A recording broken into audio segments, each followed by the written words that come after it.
All right, let's jump into this next part. Okay, so we had the pattern of learning we talked about.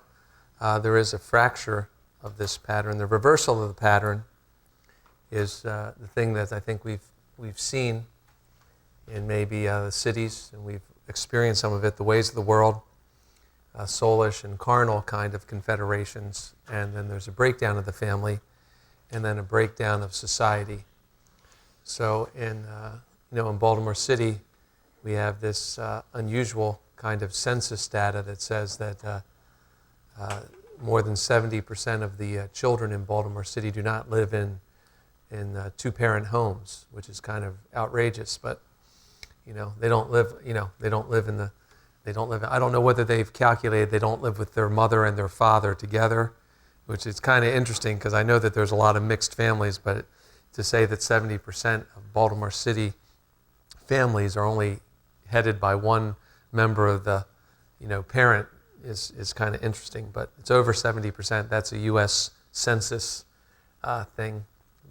So that's kind of interesting. So the ways of the world, not having the establishment in the home, not the man not living in the authority of God in the right way, and then we see that we've paid the penalty for that.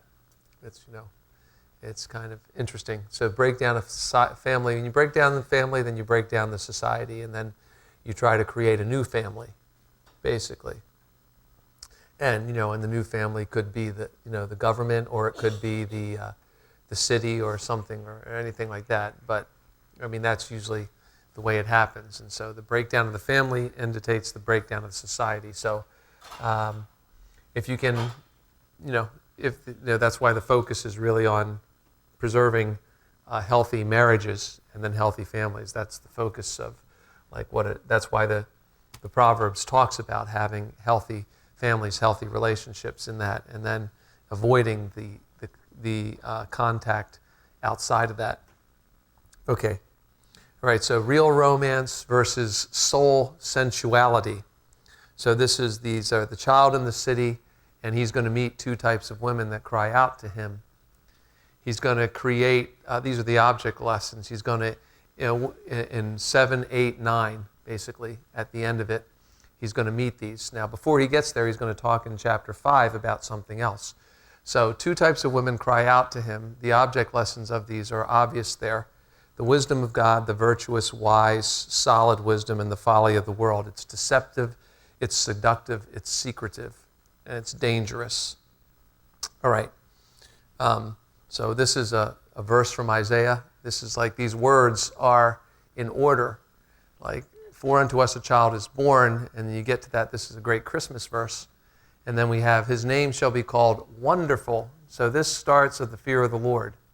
Okay, you could read Proverbs as just really good thoughts for life, or you could read it as the Word of God.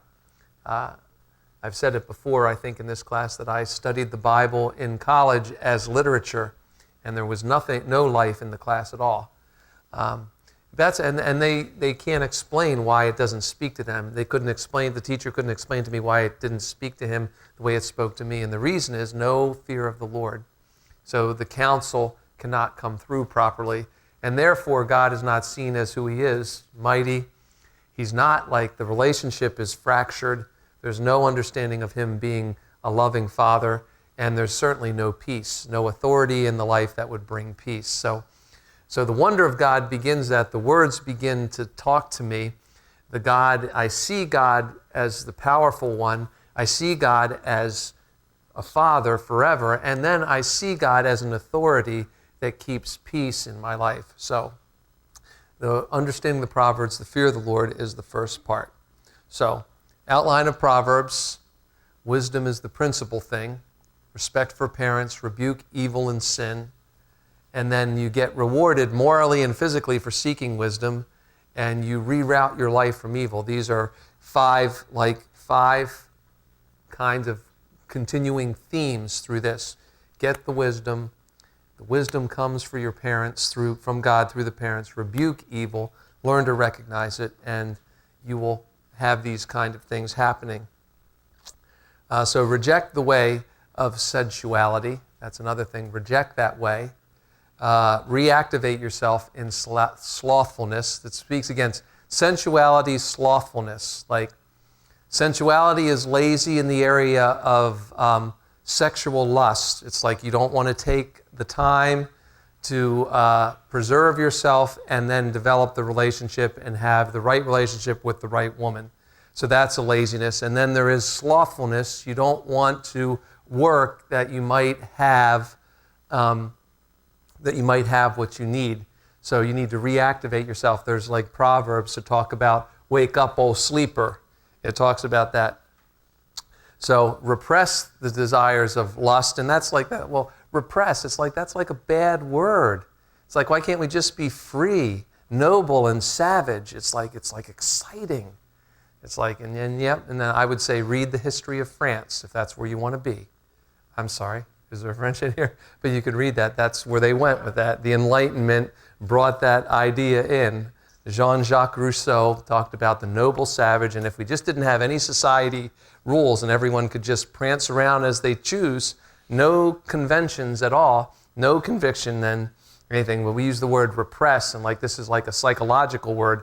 You've repressed something, and if you unrepress, then, which is like really probably not even a word, but if you stop repressing those things and let yourself go free, then everything will be, But there's something, the word repress is good because it means there's something that is pressed upon the heart from the Creator. Their eternity has been set in the heart. We'll learn that next week in Ecclesiastes. Eternity has been set in the heart of every man. There is an impression there of the divine, and people can cover it up with whatever kind of things they want, but it's still there. And so, so there is a press of the divine. So we should, push away that. We should push away and keep away the desires of lust and resist evil women. And rejoice in God who made wisdom, develop a pattern of reproof. And this is a good word. Repress is like the control element of the reproof. The reproof is the Proverbs say things again and again in different ways. It's like the proof is here, and then you're going to get it again in another way. You're going to get it again in another way. You learn something a different way all over again. There's like elements that you can't, like there's 10 commandments. It's like, and that God said that would be enough, really. If people would just practice those 10 commandments, then society would be pretty ordered. Well, no one would steal, no one would commit adultery, no one would murder. It's like, it's very simple. And like, human beings being the complicated things that they are because of sin, things have to be reproved again and again. We're just going to prove it. We're going to tell you it another way. It still means the same thing, but we're going to tell you it another way so you get it. So reproof is that constant thing that happens throughout the Bible. God says this, and then he says it again. He says it this way, and then he says it that way. Here's an illustration. Here's another illustration, line upon line, precept upon precept, here a little, there a little. And God does that throughout the scriptures, and particularly in Proverbs. There's like these things that are said again and again. All right already about this, about the sloth. All right already, but it's like, that's why I recommend you read one chapter a day so that, you won't get like overwhelmed by that, like, and get that thing in your mind that, wow, why is he saying that way again? Okay. Right, the next part, chapters 10 to 22, this is just a quick outline of the whole book. Practical wisdom follow. Get riches from God. It is the righteousness of life. It is righteous in its language. It regards reproof as necessary. So the first part is the sons, and it's very intimate and it's very graphic. And then these next collection are just more practical wisdoms, more business relationships. The front part of the book deals with fundamental relationships, mother, father, son, and then son and women. And, son and women and wisdom as that relates to son and women. And now and then it regards reproof as necessary. So, we need to hear things again and again and again. Right, next. Wisdom is the road to reward happens in that. It talks about, it regulates the tongue. It rests in the purposes of God. It keeps us from strife. It finds refuge in God.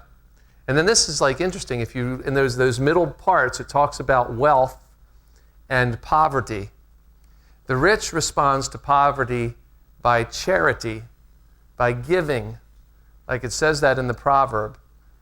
It says that, if you ignore the poor, God will make sure that you are ignored in some way.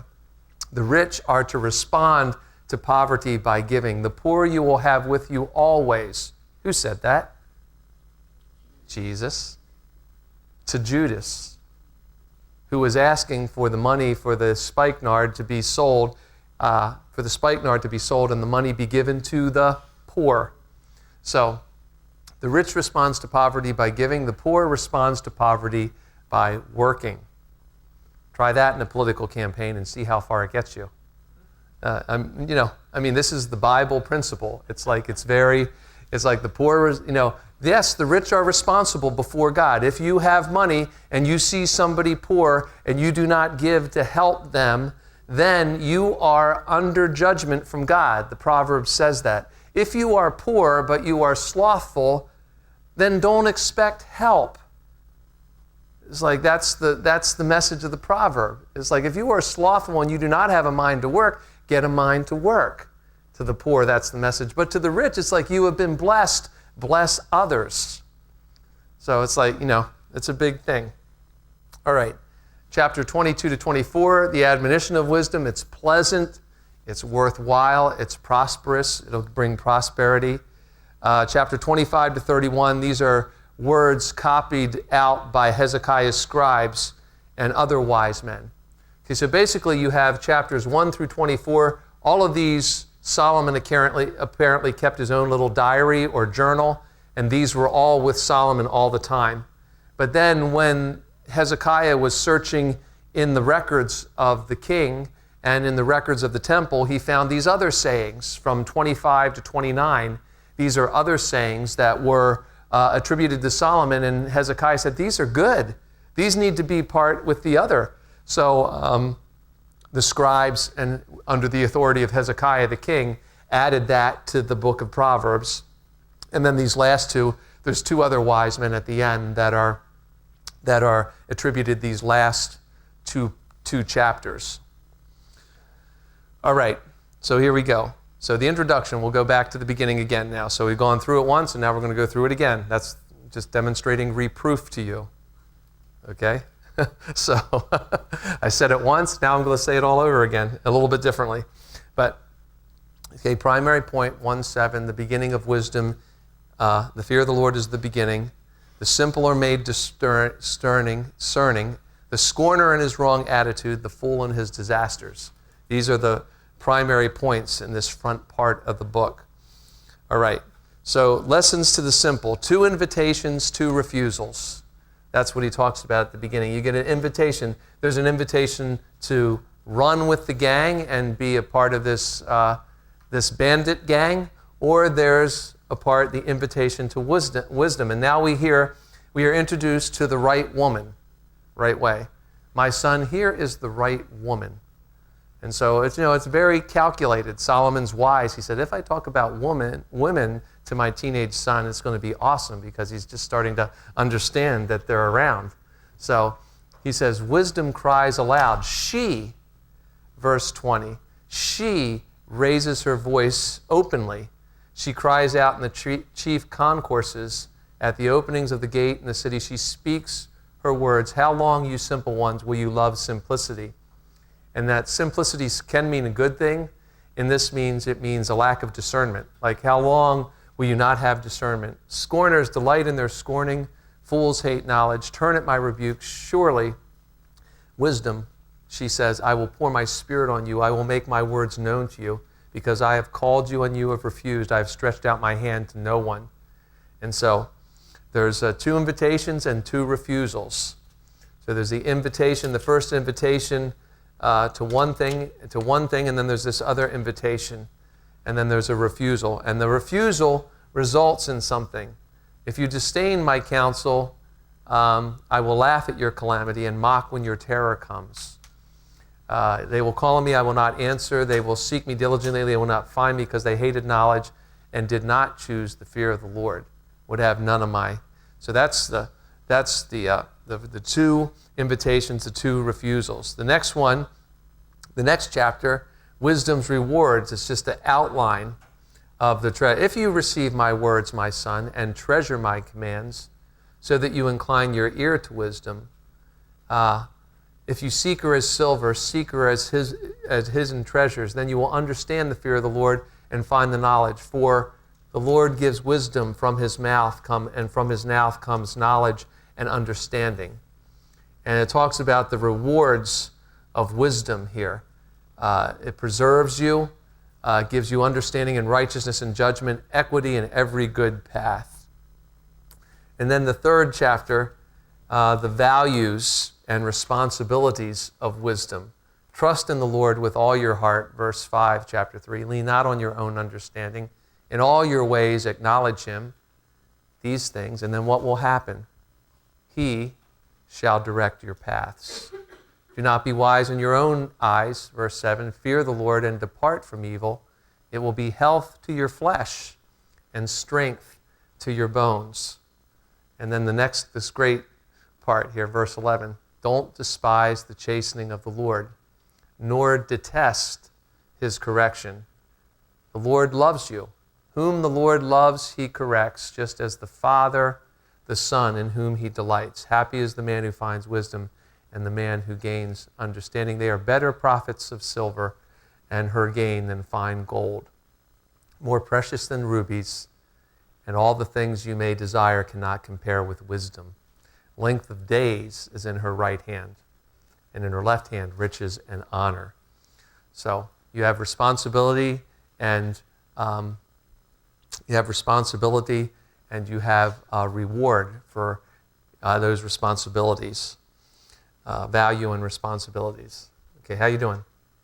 You all right? Okay, all right. Chapter 4.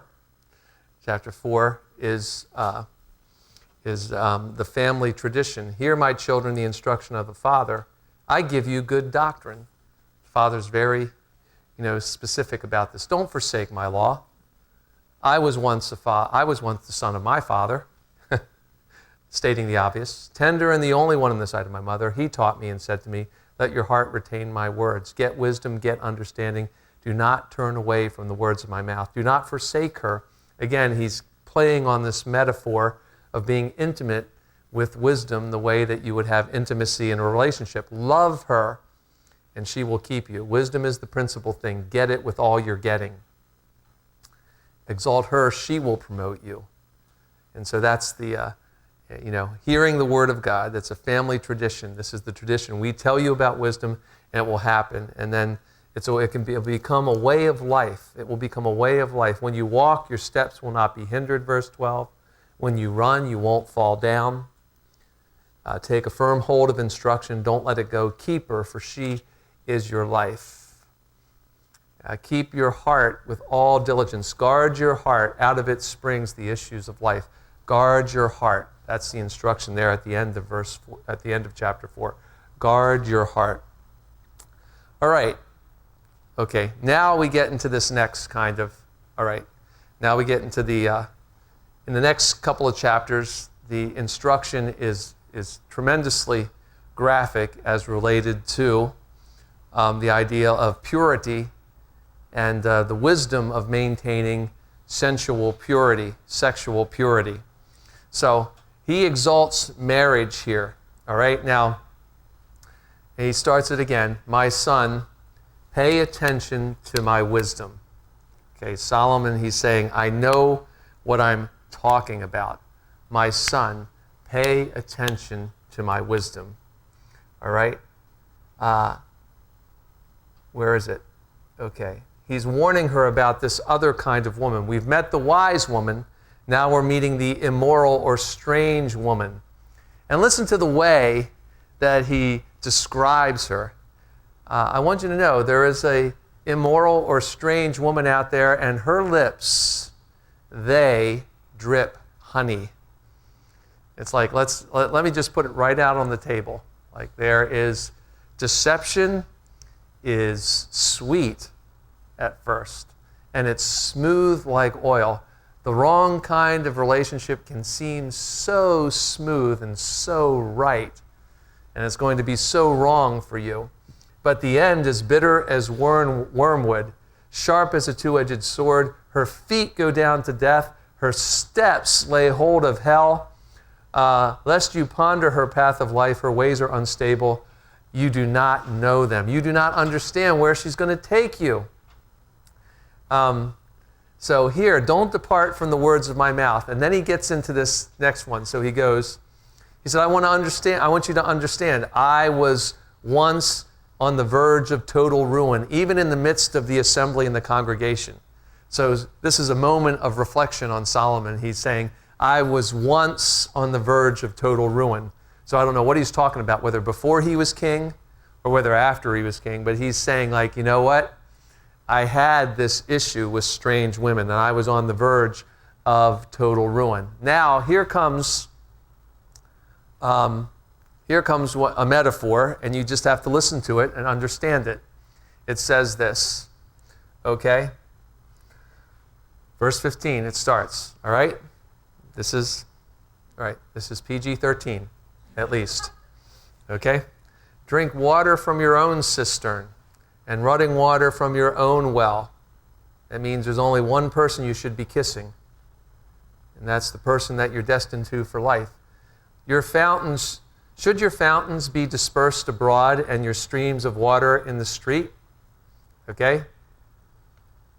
Think of other things. This is what it's really talking about. Think of, yes. He's talking to a man. His fountain shouldn't be all over the place. All right? Let them be only your own and not for strangers only. Let your fountain be blessed. Okay, men? You want your fountain to be blessed. Rejoice with the wife of your youth. As a loving deer and a graceful doe, let her breasts satisfy you at all times and always be enraptured or impassioned by her love. For why should you, my son, be enraptured by an immoral woman and embraced by the arms of a seductress? So there is a very graphic description. Men, you are who you are. Maybe you have an idea that you should wander around and there would be many people that you should be engaging with, intercoursing with. But no, the answer is that you have one person in your life. There's one true love, and she's your wife. And you should let her person, her body, be the one that you have intimacy with. And he says, just to drive the home point, he said, don't think that you do this kind of thing in secret. The ways of a man are before the eyes of the Lord. It's like, so son, you might think that you're getting away with this kind of thing, but really, God is watching. And so that's the wisdom, and then it goes into this in the next part. In the next part, he gives takes a little break from this whole little thing, and he talks about being not giving a loan to your friend. That's the one thing, my son. Don't give loans to your friend. Don't lend money, and then don't give sleep to your eyes. And go to the ant, you sluggard, and all that. He's talking about having. He talks about all these little things. He goes here. The 6 things that the Lord hates, 7 are an abomination to him. So that's the next thing. He goes, where is it? He goes back. He says, 6 things are an abomination to the Lord: a proud look, lying tongue, hands that shed innocent blood, a heart that devises wicked plan, feet that are swift to running to evil, a false witness who speaks lies, and one who sows discord among the brethren. So he gets back to these points about like right communication. Yes? Wife of your youth had any significance? Wife of your youth? Yeah. You usually meet her in your youth. Maybe you're older, but it's the wife. Maybe as opposed to the wife of your old age. I don't know. It says this is the wife of your youth. Rejoice with the wife of your youth, and not go looking for the wife that's been with you. Like when we see Song of Solomon, we'll see that there's a progression. Like there's the part of it. The love starts as when they're young people, and then later on in the book, it talks about how it's just his description of her body tells you that she's this way when she's young and she's older later on, but he's still deeply in love with her through Song of Solomon.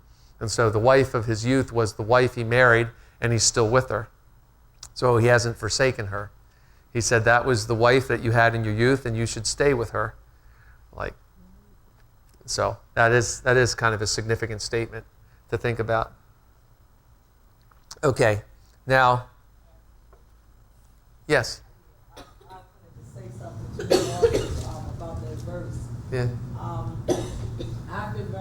I'm married the man of my youth. Uh-huh. And I like that verse because I've been married for 44 years. Okay? Well, that's 44 years is a long The time. man of my youth. That's good. 44 Right. years. Same verse.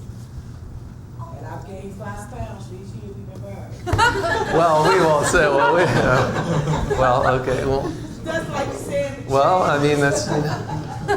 I mean, we'll learn about that in the Song of Solomon. It's also, it talks about belly buttons being a goblet, and there's only one way that happens. So, but that's for next week. I don't want to get ahead of myself. So anyway, but it's a part of it. I'm just, I mean, I think it's like, it's a big, he's talking to his sons, he's talking to them, he's instructing them, and he's saying, it's like, and, it's just saying, this is like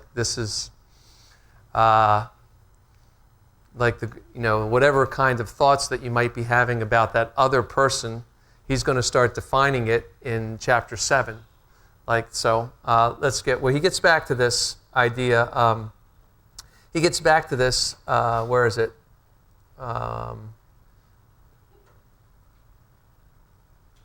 He gets back to this point. He comes back to the sensuality part of it, the instruction about verse 24 here. He says, verse 23, he says, reproofs of instruction are the way of life. So I talk about reproof, right? He said, okay, I told you in chapter 5 about, rejoicing with the wife of your youth and letting her satisfy you at all time. And now I'm reproving it again. It's the way of life. Let me tell you something again to keep you from the evil woman and her flattering tongue. Don't lust after her beauty. Don't let her allure you with her eyelids. For by means of a harlot, a man is reduced to a crust of bread, and an adulteress will prey upon his precious life. Can a man take fire in his bosom and his clothes not be burned? Can one walk on hot coals and his feet not be seared? Who goes into his neighbor's wife? Whoever touches her shall not be innocent. So he's saying, if you're thinking about adultery, remember there's another guy involved. Might be her husband, and it's a good chance that he's not going to be so kind about it. It says that he who commits adultery with a woman lacks understanding, and he who does so destroys his own soul. Wounds and dishonor will he get, and his reproach will not be wiped away. So it's like you receive, this kind of activity brings something into your body.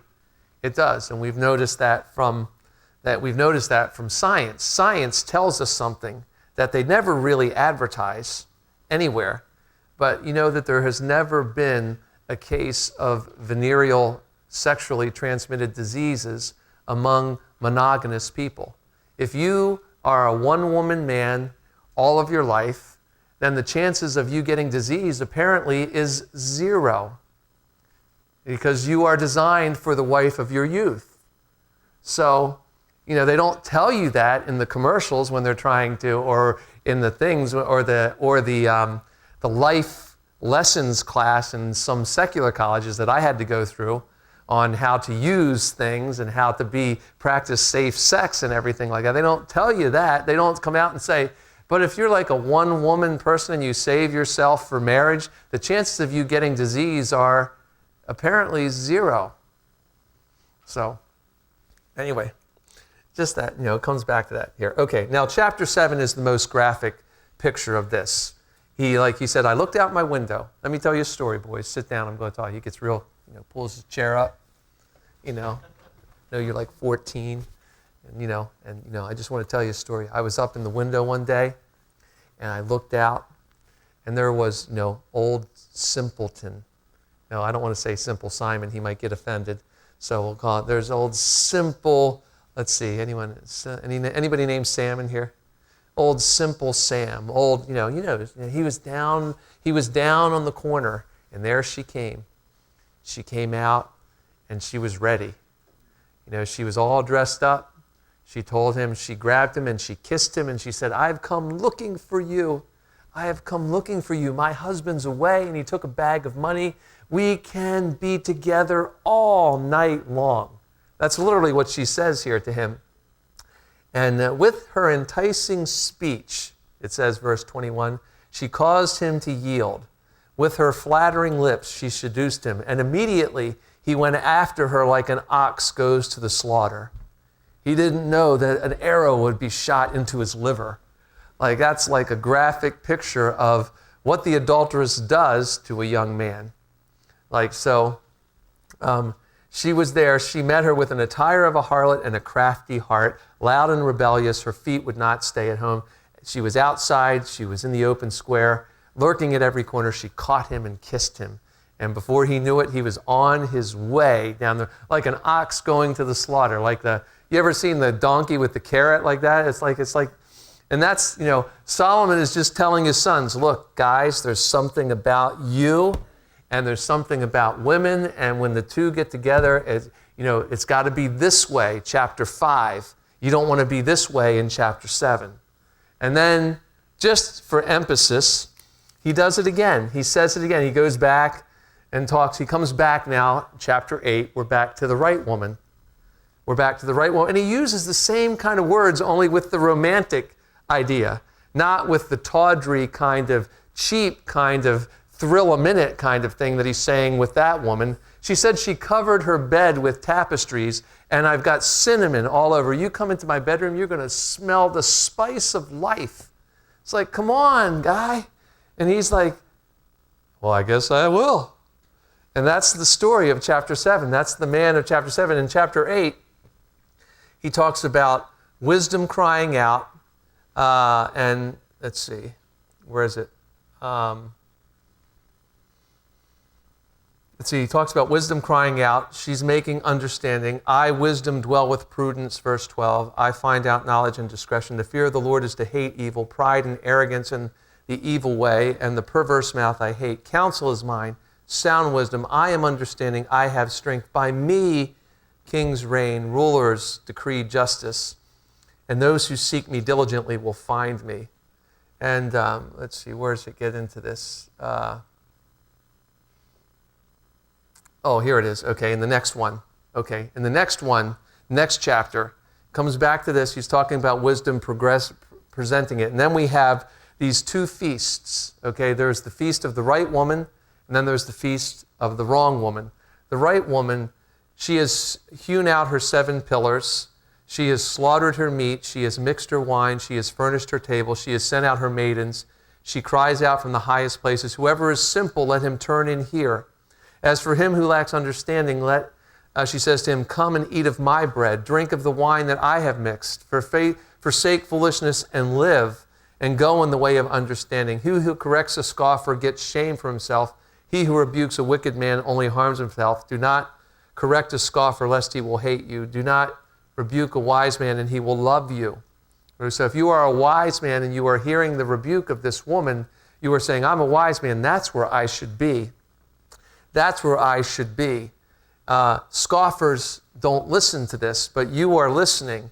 And here you can see it. Like she's created a home, the 7 pillars. She's created a home. She's slaughtered her meat. She's mixed her wine. She's got the right feast and the right relationship for you. And you should be in that place for her. For by me your days will multiply, and the years of your life will be added to you. If you are wise for yourself. If you scoff, you will bear it alone. And then it comes back to the foolish woman. She is simple and knows nothing. She sits at the door of her house on a seat by the highest place of the city to call those who pass by, who go straight on their way. Whoever is simple, let him turn in here. As for him who lacks understanding, she says to him, stolen water is sweet. It's like you don't understand the idea. You don't have to pay all of that. You don't have to pay for that. You can just steal water. You don't have to pay to have a house with water. You can steal water. You can steal a thrill. You can find a thrill. You can find a thrill right here. You can put your dollar down and win $10 in the lottery. You can steal a thrill that way.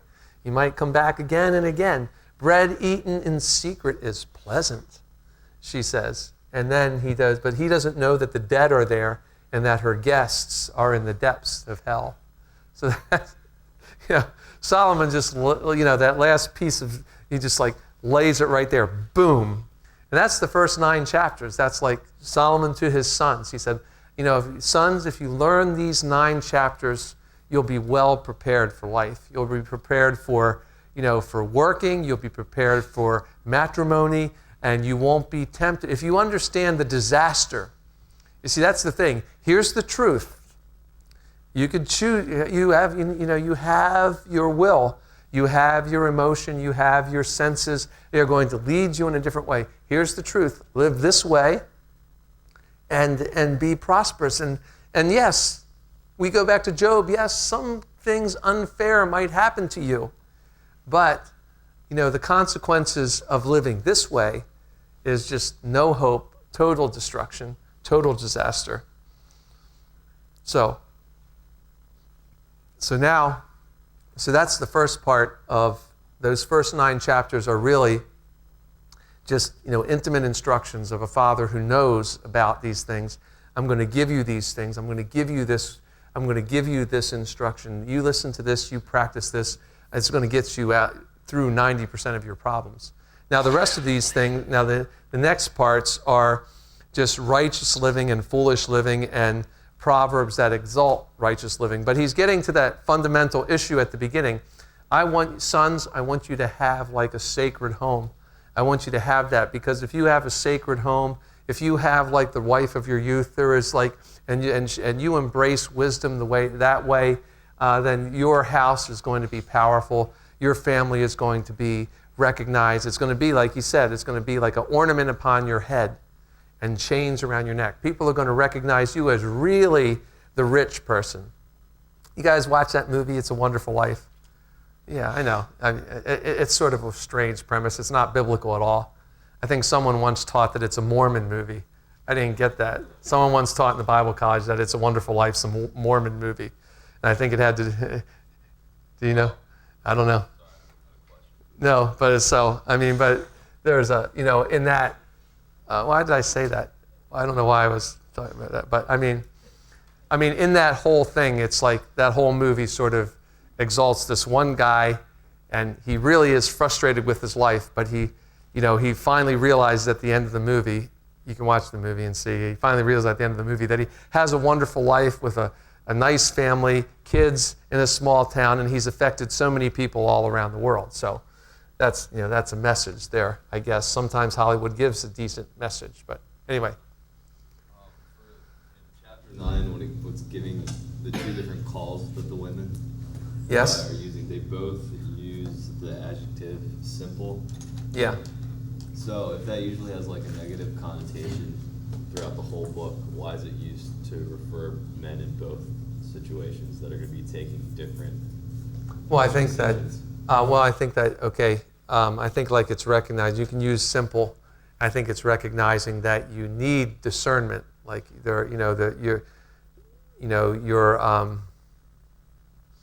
let's see. You are simple in the sense that you are immature. I would say, like if you put it that way, if you are immature, there is choices that you have to make. So he's saying the simple person has 2 choices to make. There's a great power in that. You can listen to this voice or you can listen to that voice. And yes, both, both people, everyone starts out with the same sort of, the same sort of opportunity to say that, that's the way I look at it. Like the simple who chooses wisdom, the simple person who recognizes his need and chooses wisdom and goes in the way of reproof will find himself wise. And I think that's why he comes back to like this idea that, he's using these metaphors with the relationships with women to make it, there's going to be these kind of passions, and he's given them instruction that this kind of passion, if you follow it, that's going to lead to destruction. There's going to be that, you're not sort of where that's coming from. You're simple about it. You know what I'm saying? You're simple about those feelings. You're not sure how destructive they are.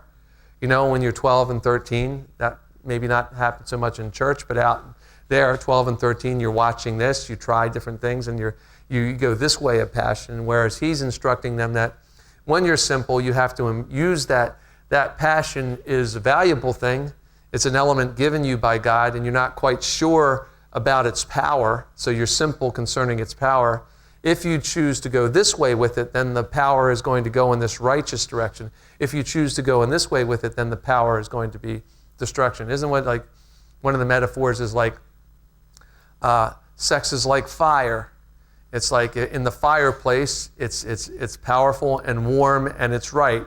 Outside of the fireplace, then it burns the house down. So that's, I think that's when you look at him saying simple, I think he's saying you are like you are not all that you're going to be yet, and you're going to be the products of your decisions. So the Proverbs are like, choose this, just like in Deuteronomy, it was choose life. And now he's saying, choose this. He's saying, you're simple. I understand that you don't understand everything that's going on, but here is the right way. Please choose this. Now, can Solomon make those choices for his boys? The answer is no. Though he can instruct those boys, but the answer is that they're going this. If they choose this way, then the consequences they can avoid are the disastrous ones. That make sense? Okay. Yes. Huh? You sound like you're saying that it's easy. Easy? Right. It's quick, and it's very easy, so it's like simple to follow anyway. So he's trying to put him back on the right track. Well, yeah, maybe. I would just think like I would use simple as like you don't know it all yet. Like you don't really have a little sense of your lack of knowledge, So to the simple, it's and it's good for us to always remember that we are sort of simple, and we are, and it's good. Like there is one, I think it's one. I don't know if it's a proverb, but there is a saying that we should be simple concerning evil and wise concerning good. Like it's like we don't need to know everything there is. Like some people. I remember I was talking to somebody in there like when I was first became a believer. The rock and roll guys came around and they started playing records backwards, and it was like going, and I was like so frustrated by it, like why they play the music all the way forward, like practically the whole song to find one little part, and then they play that part again and again, and then backwards so they can show you that it says Satan, Satan, Satan. Okay. But the whole song is about, wine, women, and song and everything like that. I want to rock and roll all night and party every day. That's the whole song. It's like, we really have to listen to that backwards. We really have to that's the kind of knowledge I need. I need to plumb the depths of what Satan's doing in the backward music is like that. That's God says, don't be so given to explore evil. Explore good with all your time. I think the Holy Spirit is Lord of all. He is. And if he wants you to have an insight into something, he'll give it to you. Here's a great statement, and then we'll take a break. It's like if you want to be a know-it-all, be given to intercessory prayer. Because discernment is always given to those who intercede, not for those who criticize. That's Oswald Chambers. Discernment comes to those not so that you can criticize, but so that you can intercede. Well, I would really like to know it all. Okay, well then give yourself to praying for everybody. If you give yourself to praying for everybody, God is going to give you all the information you need to pray about those people the right way. It's like that's what you should not be. Be simple, be wise concerning good. Don't be simple. Be simple concerning evil. Don't think you need to know all of that. It's like you fill your mind. Don't think because I've known guys who were Christians and they've gone down this road and they've studied all kinds of philosophies, and then the next thing you know, they're out and they're questioning the Word of God. And it's like, well, why did you get into that? Well, I just felt that I needed to know what everyone else was saying about God so that I could defend God. God can defend himself. I would, say that, there are certain things about apologetics we need to know, but I would say the Holy Spirit can do very well to tell you what you need to know, give you a great knowledge of the Bible, and then also give you the skill to tell somebody who's questioning your belief the right thing to say at the right time. And you will confound them, because the wisdom from above is far superior to the wisdom down here. All right, chew on that for 10 minutes and come back. All right? we got just a little bit more to go here, so.